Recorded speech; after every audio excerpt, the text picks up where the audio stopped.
Sure. My name is Jeff Butera. I am the evening news anchor at the ABC affiliate in Fort Myers, Florida.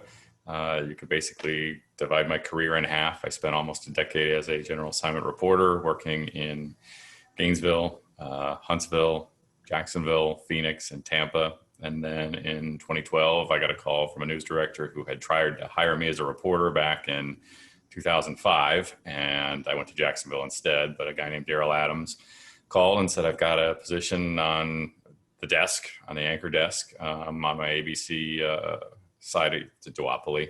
And I think you can do it. I need someone with reporting experience who can anchor. So I changed my career trajectory and became a news anchor in 2012. And I've been anchoring for the last 9 years down here. And I'm also the author of Write Like You Talk, a guide to broadcast news writing, which I sell to colleges as well as TV stations around the country and individual buys as well. And there it is right there. Oh yeah, I was like, they probably can't see me here. We'll record it for a second. We'll talk a little bit about Jeff's book towards the end. I got it in the mail last week and I didn't get to it yet, but I wholeheartedly want to read it and, talk about it a little bit. But I'm going to also be giving some books away in the future along with other journalism gear and stuff to help everyone with their jobs. So to touch a little bit on not switching, but adding anchoring to your resume. I had an interview last year and I had been looking for anchor jobs, really looking for something else to just challenge myself. And I was very honest with the news director and I said, I have very little anchoring experience. Why did you decide to interview with me? And she said, some reporters, the best reporters make the best anchors because they just connect with people. I think they're just the storytelling. They don't just want to be on the desk to be on the desk. And I think that's something that you definitely bring to your role. Well, thank you. Because I had no anchoring experience when I started. I had literally done a couple of fill-in opportunities and that was it. And that was what created my reel for Daryl to see. Yeah. But it was just a perfect moment where he felt like he needed somebody with reporting background on his anchor desk. They were in a position where they could take a chance and let me grow into the role, which I think I have. I was not great at the beginning at all. Didn't know how to sit and wasn't comfortable with myself on the anchor desk, but they gave me a little time to grow into it and it's worked out. But I agree that there are times where you want somebody who brings a reporting background to the anchor desk, who looks at stories through a reporter's mind and not just somebody who has always sat on the anchor desk and not been out in the field asking questions and looked for what's the most important part of a story. Well, Paul LeGrone, right? Mm-hmm. He told me, because I had talked to him shortly about that role too, and he said, the best anchors bring the best stories and or how do I say that? The anchors who have been reporters, I forget how to say it, but I'm always bad at like retelling stories in my own way as far as word for word. But he said if an anchor is worth anything, they will bring stories and have that reporter background or something like that. And I think that really resonated with me. But as far as the anchor desk doesn't stop, you don't stop being a journalist and you don't stop being part of the editorial process and the creation process. And you should be active and looking for story ideas and knowing what's going on out there, because the more detached you are from it, the less value you bring to your station. Yeah, for sure. So for me, the struggle was always to find stuff that hadn't been published. And I know what the answer is to that. And people are always looking for the easy answer. But the real answer, I think, is just connections and relationships with your community.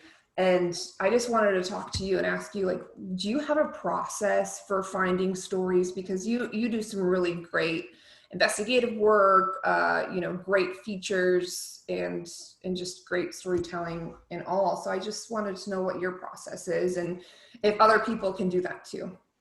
So I think my process probably goes back to when I was a general assignment reporter, when I had to bring a lot of story ideas to the editorial meeting every day.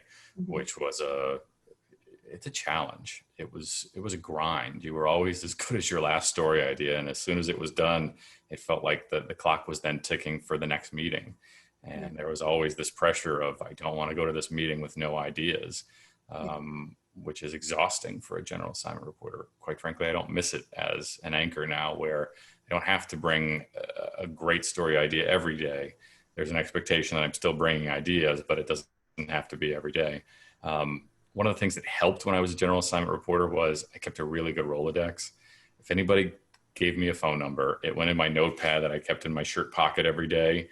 As soon as I would write through the entire notepad, I would sit down at my desk and I would write into my computer every person who gave me a phone number, an email address, what their title was, and then I'd have in my Rolodex. And I was constantly printing out a new copy of that I was carrying with me all the time. This was kind of pre-iPhone-ish. So, I at least had a bank of a couple hundred people in the community that I was covering that I could call if I needed to.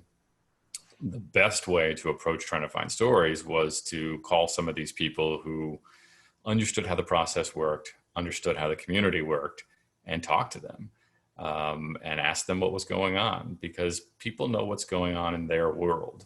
You don't know what's going on in everybody's world because you're not immersed in it, and there's so many different areas that you have to at least have some knowledge of, but you don't have time to be completely fully immersed in anything. Mhm. So the people who are the best sources. So that was one way to find story ideas. I was on the city council and county commission beat when I was working in Tampa. That was a great way to find story ideas. I wanted to go to every single meeting, if for nothing more than to sit through public comment, because Yeah. public comment was the Yeah, I'm sorry to interrupt, but if you take time to listen, they're really comical sometimes or really sad. You really can find great stories in those. And even just by looking at the documents going in, you can find stuff, but if you do go to public comment, something might pop up that wasn't even on paper. And nowadays it's so easy because it's all streamed. And so you can be at home working on something else and listening to it, and so it's so easy now, Oh right? yeah. But if you go, as soon as they give an Yeah. interesting story idea, you rush right over there with your phone Yeah. and say, I'd like to do a story. What's your phone number? When can we talk? That sort of thing. But yes, you have easy access to a bank of story ideas. Um, I used to just look around when I was driving and try to find story ideas. I always thought that was a great way to do it. In fact, literally this weekend, I was out with my wife and my daughter. We were buying my daughter a new bike, and I looked up at a billboard, and the billboard said, "Hey, City Council, we we pay your salary, or we pay for your I've got it, actually. I took a picture of it right here, but it was a pretty decent story idea. It says, "Hey, City Hall, Ward 6 pays your bills. We need services." Mm, I have no idea what the background is on that, but yeah. I'm sure there's a story there. So today, I'm going to figure out what it is. And that was a story idea that was derived just by driving around. Yeah, so I actually took some coaching classes a few months ago with Casey Clark. I don't know if you know who he is. He's a Yeah. news director in either Charlotte or Raleigh now. And he said, just if you're looking to get better at enterprise journalism, start with driving around and just noticing at every red light, take a second to look around or something like that. And there's a story I've been meaning to pass along or look into myself, just because it's visually, there's a peg because there's the sign under an overpass right now in Tampa that basically says, please drive careful. We want to go home to our families at night. And I'm like, that's such a perfect visual opportunity to talk about, what's happening with deaths in that respect in our area, that it must be so concerning that they put up signs like that, right? Just little things like that that you can notice, and it may not turn out to be anything, but it may lead to something. So, any other things? Like I know for me, it takes about a good 2 years, I feel like, to get really embedded in a community, and so that can be hard for young journalists, especially if their contract is only a year or 2 years and they're moving on. and so any advice for the younger journalists who have that hard time, and I think the community too sees that journalists are coming and going so fast, so they don't trust them as well either. And that's a hard one. I think it's a reality of the business and an unfortunate one that because we are moving so much, particularly when you were young, um, yeah, it took me 6 months to basically just even understand how a community worked, and probably a full year before I was bringing legitimate, decent story ideas to the table, because you're just trying to figure out who matters in this community, who are the decision makers, who are the people who know things. Well, where do I go if I need to find out more to have a decent substantive pitch in the afternoon news meeting? And yeah, it takes time. So I wouldn't be hard on yourself if you're not bringing amazing story ideas in the first couple of months, but I'd also recognize the more work you put into it, the quicker you're going to get up to speed and the quicker you're going to bring better story ideas. And that involves spending the time to drive around and understand the community better, to make phone calls, ask questions, even just call somebody up who you've decided has some knowledge about the community and say, hey, I'm new to this area. You got 10 minutes? We can just talk about what you do and what you know and who I need to be talking to and that sort of thing. And, there's value in doing that. And that was one of the hardest things for me to do when I was a reporter, because it was really kind of outside of my personality. Yeah. A lot of people say that they get into this business because they love talking to people and they love being social. And quite frankly, I'm not that way. Yeah. I love this business because I like writing. I like the puzzle of putting together a story. That's what really draws me to it. And I'm a little bit introverted. So it was a challenge to, force myself to do some of that other stuff, to reach out, to talk, to try to make these relationships and cultivate these relationships. It's probably a little bit easier now because texting is so just sort of commonplace now. And I think it's far more acceptable to text somebody and not expect an immediate reply, not force them to stop what they're doing and answer the phone. So, text and even still email are ways that you can start that conversation and start that relationship that says, hey, I'm just interested in information. I'm not going to be barraging you and bothering you, but let's talk a little bit. And it's a less threatening way to do it, I think. And that helps. Yeah. And I would say too, after, I only left my position like 4 months ago, and I have learned so much about you're really not bothering people unless they're literally telling you you're bothering me. The odds are you're not bothering someone, because a lot of people really are enamored with the idea of news or journalism or, being talked about in the media. And so I think reporters can use that to their advantage, unless it's a negative story and it's about them, then that's different. But I think getting over the fact that you're really not bothering someone either. You just kind of have to educate them.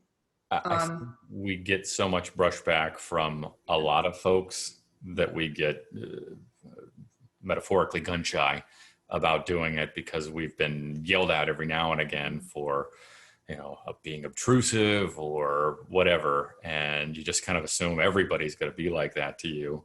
Mm-hmm. And we don't like getting yelled at in that way. I certainly don't. Mm-hmm. The thing you have to realize, though, is if you believe that the story that you're doing has value, informational value to the community, and you believe that talking to this person is going to, that's all that matters. And you can't control their reaction, but you can control what you do to try to bring value to the customer, which is the viewer. Mm-hmm. And if you're doing that, then approach it like a professional, and you can't control the response. Yeah, I think that's one thing, especially in a bigger market working in Tampa. And I really enjoyed working for, ABC Action News, which is the same station that you worked for. And just being able to make the call, I guess, where am I trying to go with this? The fact that I'm kind of blanking on my thought process right now. Getting over the fact that if someone says no, just begging, like I just got over begging. Like, you don't really want to beg someone because they're probably not going to be the best person for that story anyways, then, unless it is specifically, again, about them. Mhm. And what are the consequences of, that story, or the purpose of that story. You have to kind of make that call. But I think once you're in it for a while, you're able to get over that fact of, oh, I can't get anyone to talk. Well, you can't make anyone do anything. And Mhm. so just, do your best is all you can really do in every situation of this job. We don't have subpoena power. Yeah. What we simply have is the ability to offer you a chance to have your voice heard. And some people want their voice heard. And if it's not in their interest to do it, I don't see how you're going to beg them to do something against their own interest. There has to be a mutual interest in doing something. And that's just the reality of what we're doing. Yeah.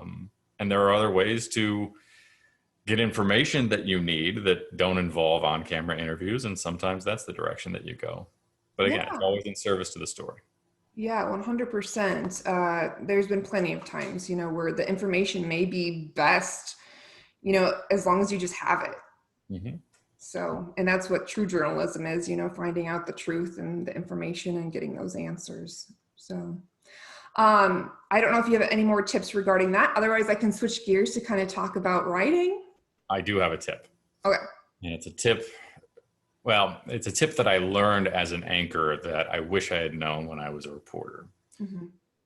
When you are pitching these stories at editorial meetings, when you're trying to convince the managers and the producers that your story pitch is the story that they should choose and what you should work on each day, pitch the tease. What is the tease to this story going to be? One of the eye-opening things when I became an anchor was to see the show as a whole rather than to just see the 2-minute window that I was filling each day with my story. Mm-hmm. What wins and loses newscasts, this is more the report or the rating side of thing rather than the journalism side of thing, but ratings count. It's how we make our money, so they matter. Mm-hmm. You win and lose newscasts in your headlines, in your teases, and in your topicals in the afternoon. There have to be stories there that work as teases to the viewer, enticing them to watch the story, giving them a reason to continue to watch you or make an appointment to tune in and watch you each night. That's where managers and producers' heads are. They want teasable stories. So if you're going to bring a story idea, all you have to do is pitch the tease. I've got a story and here's how you tease it. Here's the tease to my story. And if you can do that, and they already know they've got a teasable story in the bank, you're golden. That's how you get your story idea approved. Yes, yes. And kind of just keeping it short and quick. I think the biggest thing I learned while working there was, not kind of being wishy-washy about what your story is, because you really should have some sort of idea of what it's going to look like. Sure. Know what you want to do, know how you want to tease it. That's all they need. They don't need the book. They just need the cliff notes of what you're planning to do and why it works for them. Yeah. Again, it's all about making sure you understand what the other person wants and delivering what they want out of things. Yeah. Another thing too, I know a lot of us get frustrated with, and I'm sure you can relate to, is, pitching stories you're passionate about and not getting them approved. And maybe it goes back to the way you're pitching it, but I also want to say, don't give up on your pitch either. If you really truly believe it and think it's a great story, practice your pitch.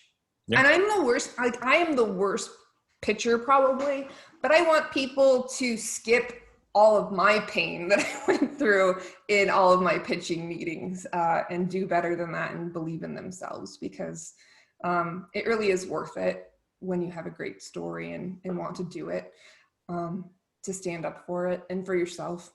So sometimes I would just go do the story and then show it to people and say, when you want to air it. Yeah. I do it on my own time. I wouldn't. Yeah. Or I wouldn't do it during their time, but still. Or I've been told, test it online first. Digital is always looking for stories, so do it on digital and then see how well it does, and see, see, it did really well. Sure. So, but another, you're a really well-rounded journalist, and I'm not trying to bolster anything, but obviously that's why I'm interviewing you, is because you're a good person to learn from. And so I want you to talk a little bit about your book that's been out for how long now? It's been out for years, right? It's been about 5 or 6 years. Yeah. And so what made you write that besides all of the awful tracks and stuff like that? So to be honest, there's an interesting start to the book. It was first written by a guy named Ed Sardella, who was the main anchor at KUSA in Denver for a couple of decades. He's very well known out there. Mhm. And I bought Ed's book, Write Like You Talk, which um, was basically a notebook of Ed's notes over the years on writing. Ed was very passionate about writing. And when I first broke into the business, I bought Write Like You Talk, the notebook that Ed had. And he was selling it for until about 2014. And then he decided that he wanted to retire his involvement with the book, but he wanted the book to live on. Mhm. And we had a mutual friend. It's my agent, who also happened to be one of his producers in earlier times. Yeah. And she said to him, "You should really talk to Jeff. He's very passionate about writing. I think you guys have similar philosophy when it comes to writing." So we chatted, and he felt comfortable in allowing me to continue on with Write Like You Talk. So I took his book and rewrote it in my own words. I wanted to make sure that it felt like me. But it was based around his outline with a lot of the topics that he covered in there. And then I added some, particularly just trying to modernize it and account for the realities that news had changed since Ed had retired.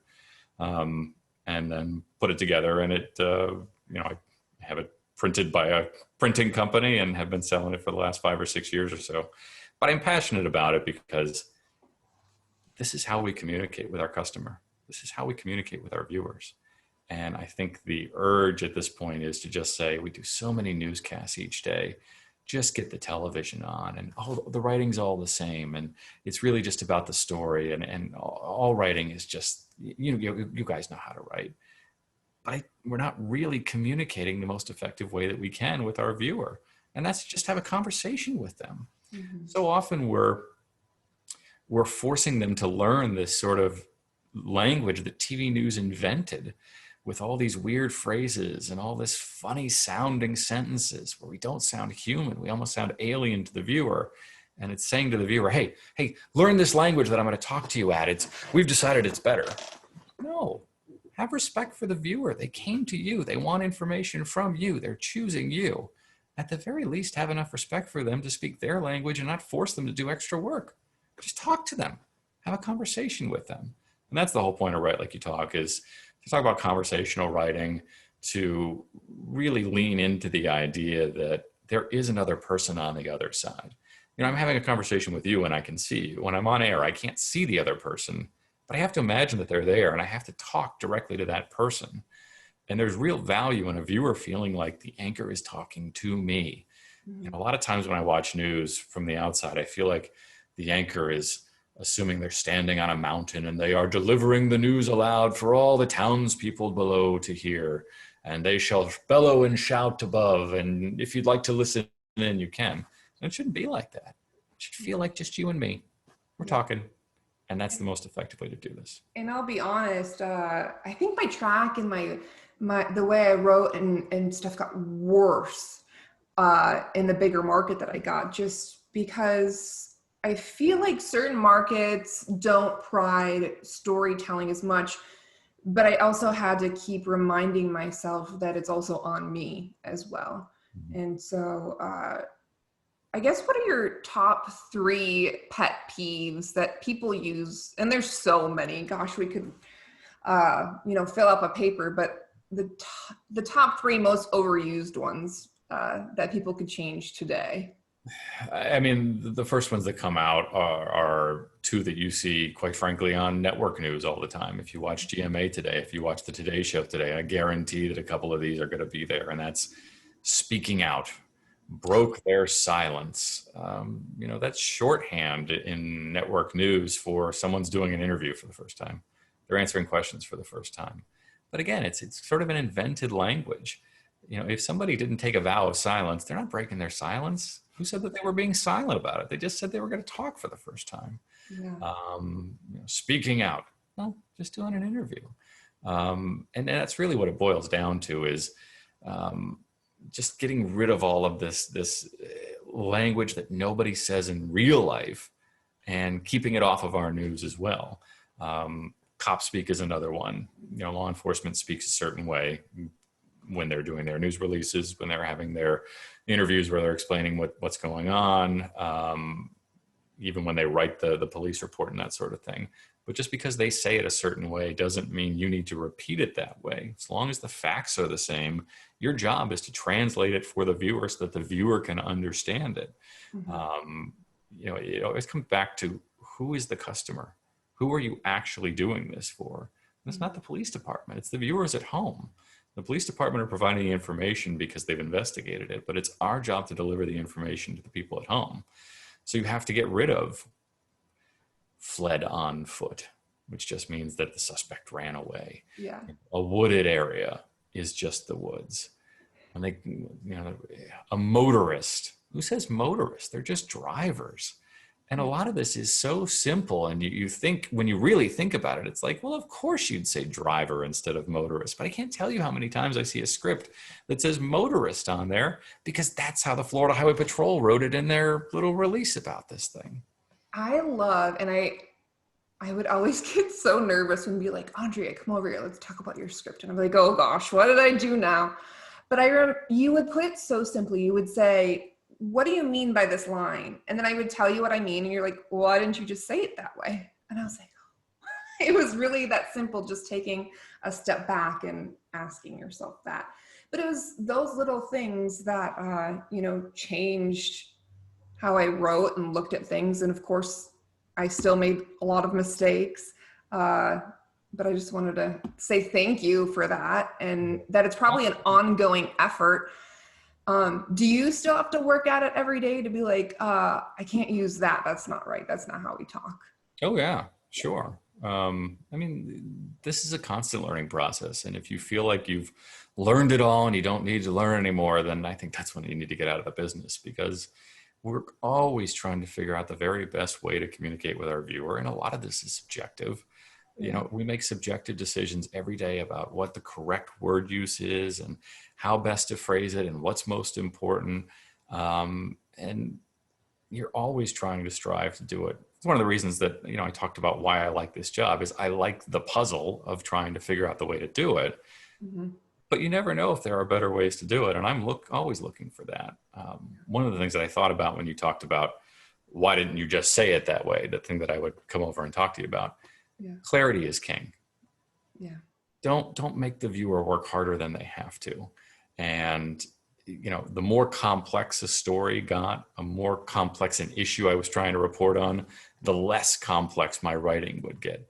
Then I would start working backwards toward much more simple writing, because I wanted to get across the concept. And I couldn't do that if I was trying to, act like I was Jack Kerouac or something and have this great writing in there. If it was a very simple concept that was easy to understand, that's when I could start to have more fun with the writing. But you always have to remember, if they don't understand it, it doesn't matter what else is going on. Yeah. Yeah. And sometimes you can do more damage, and you just really have to be careful about being clear too, being very clear and honest with your viewers. Not that anyone would be purposely not honest, because I always try to stress that to people who are like, well, why did they say it this way? Or, scrutinize reporters, but you really do have to, think about those things too. Because just a simple way of phrasing could make the whole story untrue. So things have changed in the last 50 years of television news. And I would say for the better. There was a time where if Walter Cronkite said it, then that was the way it was, and everybody accepted it. And viewers are far more skeptical now. They have the ability to do research on their own. They have the ability to talk to us and have it dialogue with us, which allows them to ask questions. And all of that is great. And what it does to us is it puts more onus on us to explain where we got our information from, which is always a valid question. People should understand, what is the source of the information you're telling me is true. And there's value in that. I also think it's super important that we're very clear with the viewers what it is we know, what it is we don't know, and if we don't know why, and how we're going to try to get the information if we believe that it has value to them. And, one of my favorite phrases is, let me just level with you, which is just to say, I'm going to tell you what I know. I'm going to tell you what I don't know. I'm going to tell you what I'm doing to try to get the information. I'm going to tell you where it's coming from. And I'm going to tell you if I'm confused on something. Maybe we don't know the answer. One of the things that's happened during the pandemic is the Florida Health Department sends out very important information, but maybe they haven't sent out enough of an explanation as to how it's going to work yet. And I think that's a failure of government, quite frankly, if you have important information and you're not explaining it well enough. But it puts us in this bind. And a perfect example was they released this new website that was going to be the pre-registration place for vaccines. If you were eligible for a vaccine, you put your information in, and it's supposed to expedite the process. So you don't have to sit on the phone all day or sit in a line waiting to get your vaccine. But they didn't fully explain how it worked. Who should do it? How's it going to work? Am I just on a list now and you're going to call me? That information wasn't out there the night that they released it. So we leveled with the viewer and said, look, we know this website exists. We know that it's supposed to be for pre-registration. We've tried to ask the health department, how's it going to work?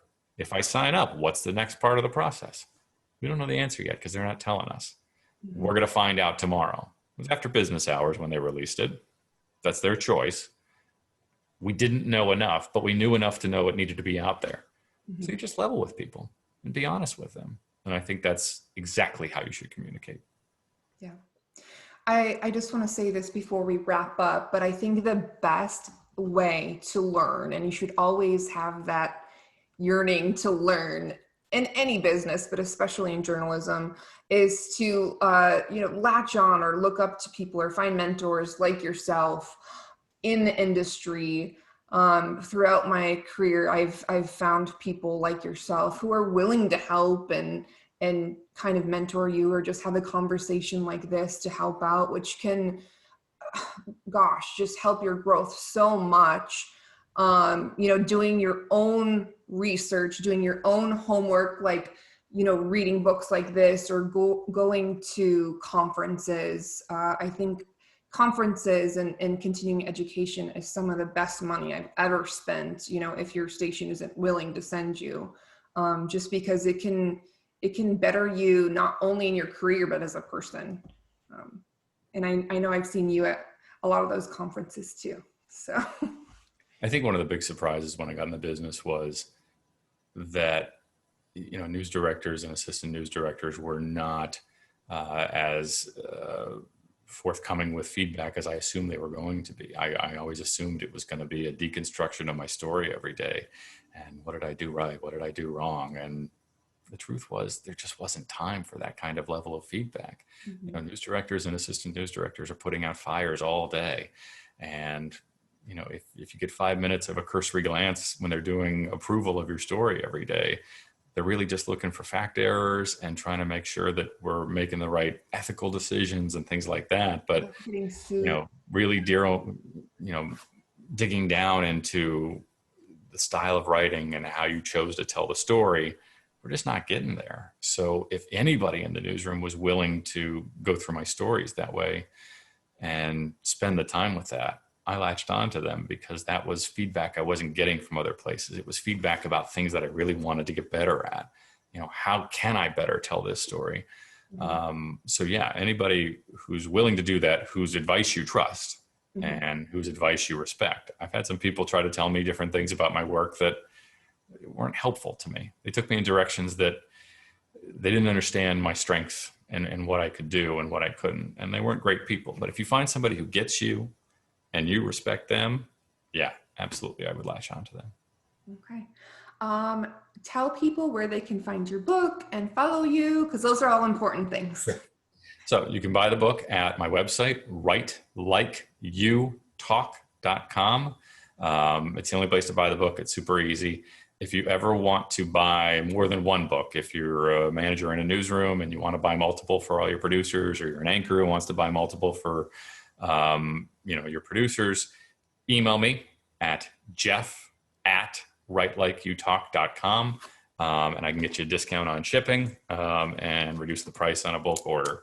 You can find me on Twitter at write like the letter U talk, write like you talk, only because I couldn't fit YOU in there. And that's a great place to interact. And we just have good conversation there about how to better serve the viewer by writing more conversationally. So you can find me there as well. Okay, perfect. Anything else you want to add? I don't think so. Good luck with your venture. Cool, Jeff. Thank you.